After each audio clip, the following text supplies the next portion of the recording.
Hello friends, Shri Krishna fashion with Geeta ಚಾನೆಲ್ಗೆ ನಿಮ್ಮೆಲ್ಲರಿಗೂ ಸ್ವಾಗತ. ಇವತ್ತು ನಾವು ಈ ಒಂದು ಸಿಂಪಲ್ ಆಗಿರೋ ಸ್ಲೀವ್ಸ್ ಡಿಸೈನ್ನ ಮಾಡೋದು ಹೇಗೆ ಅಂತ ಕಲಿಯೋಣ. ಇಲ್ಲಿ ಸ್ಲೀವ್ಸ್ ರೆಡಿ ಮಾಡೋಕ್ಕೋಸ್ಕರ ಎಷ್ಟು ಅಗಲ ಬಟ್ಟೆ ಬೇಕು ಅಂತ ನಾವು ನೋಡ್ಕೋಬೇಕು. ನಿಮ್ಮ ಅಳತೆಯಲ್ಲಿ ಆರ್ಮೋಲ್ ಎಷ್ಟಿದೆ ಅಷ್ಟು ನೋಡಿಕೊಂಡು 2 ಇಂಚ್ ಎಕ್ಸ್ಟ್ರಾ ತಗೊಳ್ಳಿ. ಈಗ ಇಲ್ಲಿ ಮೊದಲಿಗೆ ನಾನು ಲೆವೆಲ್ ಆಗಿ ಕಟ್ ಮಾಡ್ಕೊಳ್ಳೋದಕ್ಕೋಸ್ಕರ ಸ್ಟ್ರೈಟ್ ಲೈನ್ ಡ್ರಾ ಮಾಡ್ಕೊಂಡಿದ್ದೀನಿ. ಮತ್ತೆ ಇಲ್ಲಿ ಸ್ಲೀವ್ಸ್ನ ಉದ್ದ ಬಂದು 9 ಇಂಚ್ ಇದೆ, ಪ್ಲಸ್ 1 ಇಂಚ್ ಮಾಡಿ 10 ಇಂಚ್ಗೆ ಮಾರ್ಕ್ ಮಾಡ್ಕೋತಾ ಇದ್ದೀನಿ. ಮತ್ತೆ ಆರ್ಮೋಲ್ ಹತ್ರ ಈ ರೀತಿ ಸ್ಟ್ರೈಟ್ ಆಗಿ ಡ್ರಾ ಮಾಡ್ಕೋಬೇಕು. ಆರ್ಮೋಲ್ ಡೌನ್ ಬಂದು 3.5 ಇಂಚ್ಗೆ ಈ ರೀತಿ ಮಾರ್ಕ್ ಮಾಡ್ಕೋತಾ ಇದ್ದೀನಿ. ಈಗ ಆರ್ಮೋಲ್ನ ರೌಂಡ್ ಬಂದು 7.5 ಇಂಚ್ಗೆ ಮಾರ್ಕ್ ಮಾಡ್ಕೊಂಡಿದ್ದೀನಿ. ಇಲ್ಲಿ 1 ಇಂಚ್ಗೆ ಮಾರ್ಕ್ ಮಾಡ್ಕೋಬೇಕು. ಮತ್ತೆ ಸ್ಕೇಲಿಂದ ಈ ರೀತಿ ಶೇಪ್ ಕೊಡ್ತಾ ಇದ್ದೀನಿ. 2 ಇಂಚು ಇಲ್ಲಿ ಮಾರ್ಜಿನ್ಗೆ ಮಾರ್ಕ್ ಮಾಡ್ಕೋಬೇಕಾಗತ್ತೆ. ಮತ್ತೆ ಇಲ್ಲಿ ಸ್ಲೀವ್ಸ್ನ ವಿಡ್ತು ಪ್ಲಸ್ 2 ಇಂಚು ಮಾರ್ಜಿನ್ಗೆ ನೀವು ನಿಮ್ಮ ಅಳತೆಯ ಅಕಾರ್ಡಿಂಗ್ ಆಗಿ ತಗೊಳ್ಳಿ. ಈಗ ಈ ರೀತಿಯಾಗಿ ಕಟ್ ಮಾಡ್ಕೋಬೇಕಾಗತ್ತೆ. ನೋಡಿ, ಇಲ್ಲಿ ಎಕ್ಸ್ಟ್ರಾ ಪೀಸ್ ಇತ್ತಲ್ಲ, ಅದನ್ನ ಲೆವೆಲ್ ಆಗಿ ಕಟ್ ಮಾಡ್ತಾ ಇದ್ದೀನಿ. ಈಗ ಸ್ಲೀವ್ಸ್ನ ಶೇಪ್ಗೆ ಕಟ್ ಮಾಡ್ಕೊಂಡಿದ್ದೀನಿ. ಮತ್ತೆ ಇಲ್ಲಿ ಎಕ್ಸ್ಟ್ರಾ ಫ್ಯಾಬ್ರಿಕ್ನ ಅಟ್ಯಾಚ್ ಮಾಡ್ಕೋಬೇಕಾಗತ್ತೆ. ಈಗ ಇಲ್ಲಿ ಮೇನ್ ಫ್ಯಾಬ್ರಿಕ್ ಜೊತೆಲಿ ಕೂಡ ನಾನಿಲ್ಲಿ ಕಟ್ ಮಾಡ್ಕೊಂಡಿದ್ದೀನಿ. ಇಲ್ಲಿ ಎಕ್ಸ್ಟ್ರಾ ಇರೋ ಪೀಸ್ ಬೇಕಿತ್ತಲ್ವಾ ಕಟ್ ಮಾಡಿದಾಗ, ಇಲ್ಲಿ ಅದಕ್ಕೆ ಎಕ್ಸ್ಟ್ರಾ ಪೀಸ್ ತಗೊಂಡು ಅದನ್ನ ಡಬಲ್ ಸ್ಟಿಚ್ ಮಾಡ್ಕೊತಾ ಇದ್ದೀನಿ. ಈಗ ಸೆಂಟರ್ಗೆ ಫೋಲ್ಡ್ ಮಾಡಿ ಮೊದಲಿಗೆ. ಈಗ ಆರ್ಮೋಲ್ ರೌಂಡ್ ಎಷ್ಟಿತ್ತು 7.5 ಇಂಚ್ಗೆ ಮಾರ್ಕ್ ಮಾಡಿ ಮತ್ತೆ 2 ಇಂಚು ಮಾರ್ಜಿನ್ಗೋಸ್ಕರ ಇಲ್ಲಿ ಎಕ್ಸ್ಟ್ರಾ ಇರೋ ಪೀಸ್ನೆಲ್ಲ ಕಟ್ ಮಾಡಿ ತೆಗಿಬೇಕು. ಈಗ ನೋಡಿ, ಇಲ್ಲಿ ಇದು ಫ್ರಂಟ್ಗೋಸ್ಕರ ಈ ರೀತಿ ಮಾರ್ಕ್ ಮಾಡ್ಕೋಬೇಕು. ಇದು ಬಂದು ಫ್ರಂಟ್ ಪಾರ್ಟ್ಗೆ ಸೇರುತ್ತೆ. ಇಲ್ಲಿ ನಾವು ಸ್ವಲ್ಪ ಒಳಗಡೆಗೆ ಕಟ್ ಮಾಡ್ಕೋಬೇಕಾಗತ್ತೆ. ಈ ರೀತಿ ಶೇಪ್ ಕೊಟ್ಟು, ಇದು ನಮಗೆ ಸೈಡ್ ಯಾವುದು ಅಂತ ಗೊತ್ತಾಗೋಕ್ಕೋಸ್ಕರ ಇಲ್ಲಿ ಚಿಕ್ಕದಾಗಿ ಒಂದು ಕಟ್ಸ್ ಮಾಡ್ಕೋಬೇಕು. ಮೊದಲಿಗೆ ನಾನಿಲ್ಲಿ ಮೇನ್ ಫ್ಯಾಬ್ರಿಕ್ ಮೇಲೆ ಈ ರೀತಿ ಪೇಪರ್ ಕ್ಯಾನ್ವಾಸ್ನ ಇಟ್ಕೊಂಡು ನಾವು ಡಿಸೈನ್ನ ರೆಡಿ ಮಾಡ್ಕೋಬೇಕಾಗತ್ತೆ.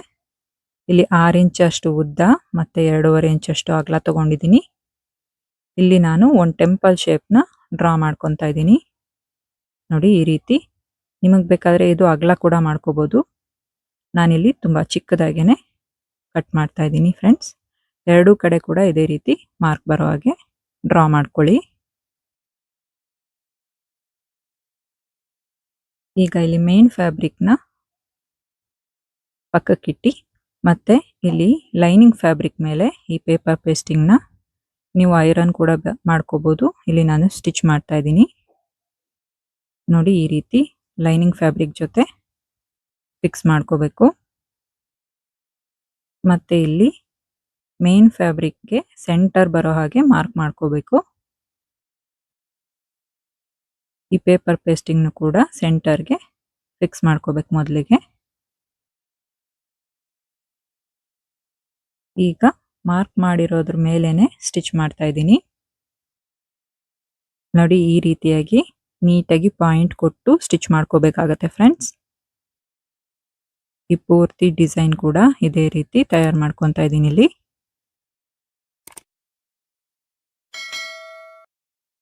ಹೀಗೆ ಪಾಯಿಂಟ್ ಬರೋ ಕಡೆ ನೀಟಾಗಿ ನೀಡ್ಲನ್ನ ಪಾಯಿಂಟಲ್ಲಿ ನೀಟಾಗಿ ಇಟ್ಟು ಈ ರೀತಿ ತಿರುಗಿಸ್ಕೊಂಡು ಬಟ್ಟೆನ ಸ್ಟಿಚ್ ಮಾಡ್ಕೋಬೇಕಾಗತ್ತೆ. ಇಲ್ಲಿ ಮಧ್ಯ ಇರೋ ಪೇಪರ್ ಪೇಸ್ಟಿಂಗ್ನೆಲ್ಲ ಕಟ್ ಮಾಡಿ ತೆಕ್ಕೊಂತಿದ್ದೀನಿ.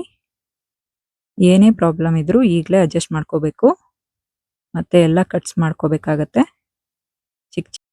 ಇಲ್ಲಿ ನೀವು ಎಷ್ಟು ಹತ್ತತ್ರವಾಗಿ ಕಟ್ ಮಾಡ್ತಿರೋ ಅಷ್ಟು ನೀಟಾಗಿ ಟರ್ನ್ ಆಗುತ್ತೆ ಈ ಡಿಸೈನು. ಆದರೆ ಸ್ಟಿಚ್ನ ನೋಡಿಕೊಂಡು ಕಟ್ ಮಾಡ್ಕೊಳ್ಳಿ ಫ್ರೆಂಡ್ಸ್.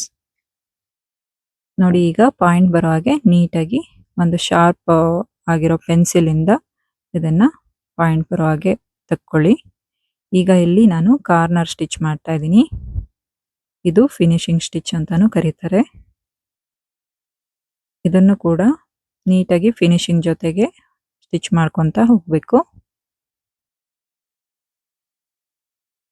ಈ ಡಿಸೈನ್ ಪೂರ್ತಿ ಸ್ಟಿಚ್ ಮಾಡ್ಕೊತಾ ಇದ್ದೀನಿ ಫ್ರೆಂಡ್ಸ್.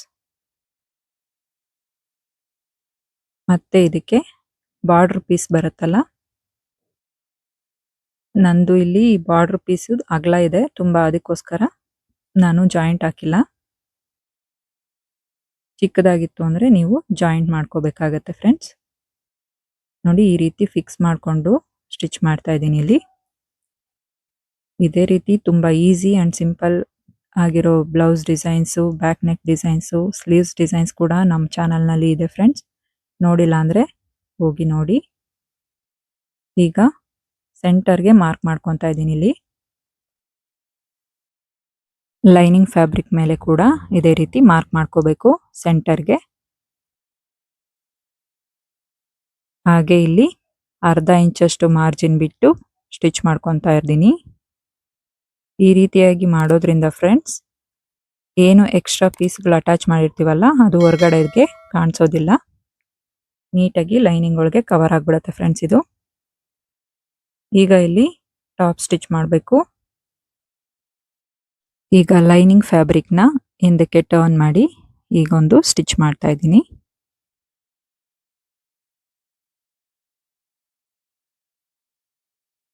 ಹೀಗೆ ಇಲ್ಲಿ ಈಗ ಲೈನಿಂಗ್ ಫ್ಯಾಬ್ರಿಕ್ಕು ಮತ್ತೆ ಮೇನ್ ಫ್ಯಾಬ್ರಿಕ್ನ ನೀಟಾಗಿ ಒಂದೇ ಕಡೆ ಇಟ್ಟು ಸ್ಟಿಚ್ ಮಾಡ್ಕೋಬೇಕು. ನೋಡ್ಕೋಬೇಕು ನಾವು ಸ್ಲೀವ್ಸ್ನ ಸೆಂಟರು ನಾವು ಡಿಸೈನ್ ರೆಡಿ ಮಾಡಿದ್ದೀವಲ್ಲ ಆ ಸೆಂಟರ್ಗೆ ಕರೆಕ್ಟಾಗಿ ಬರೋ ಹಾಗೆ. ಈಗ ಇಲ್ಲಿ ಮೇನ್ ಫ್ಯಾಬ್ರಿಕ್ಕು ಕಮ್ಮಿ ಇದೆ ಫ್ರೆಂಡ್ಸ್, ಇದಕ್ಕೆ ನಾನಿಲ್ಲಿ ಎಕ್ಸ್ಟ್ರಾ ಪೀಸ್ನ ತಗೊಂಡು ಸ್ಟಿಚ್ ಮಾಡ್ತಾ ಇದ್ದೀನಿ. ಹೀಗೆ ಸ್ಲೀವ್ಸ್ ರೆಡಿ ಆದಮೇಲೆ ಈ ಎಕ್ಸ್ಟ್ರಾ ಪೀಸ್ನ ಸ್ಟಿಚ್ ಮಾಡೋದ್ರಿಂದ ನಮಗೆ ಫಿನಿಶಿಂಗ್ ನೀಟಾಗಿ ಬರುತ್ತೆ. ಇಲ್ಲಿ ನೋಡಿ, ಇಲ್ಲೂ ಕೂಡ ನಾನು ಡಬಲ್ ಸ್ಟಿಚ್ ಮಾಡ್ತಾ ಇದ್ದೀನಿ. ಮತ್ತೆ ಈಗ ಉಳಿದಿರೋ ಫ್ಯಾಬ್ರಿಕ್ ಜೊತೆಗೆ ಇದನ್ನ ಫಿಕ್ಸ್ ಮಾಡ್ಕೋಬೇಕು. ನೋಡಿದ್ರಲ್ಲ ಎಷ್ಟು ಸುಲಭವಾಗಿ ಈ ಡಿಸೈನ್ ಸಿದ್ಧವಾಯಿತು ಅಂತ. ಈ ಡಿಸೈನ್ ಹೇಗಿದೆ ಅಂತ ಕಮೆಂಟ್ ಮಾಡಿ ಹೇಳಿ. ವಿಡಿಯೋ ಲೈಕ್, ಶೇರ್ ಮಾಡಿ, ಚಾನಲ್ನ ಸಬ್ಸ್ಕ್ರೈಬ್ ಮಾಡೋದು ಮರಿಬೇಡಿ. ಸಿಗೋಣ ನೆಕ್ಸ್ಟ್ ವಿಡಿಯೋನಲ್ಲಿ. ಧನ್ಯವಾದ.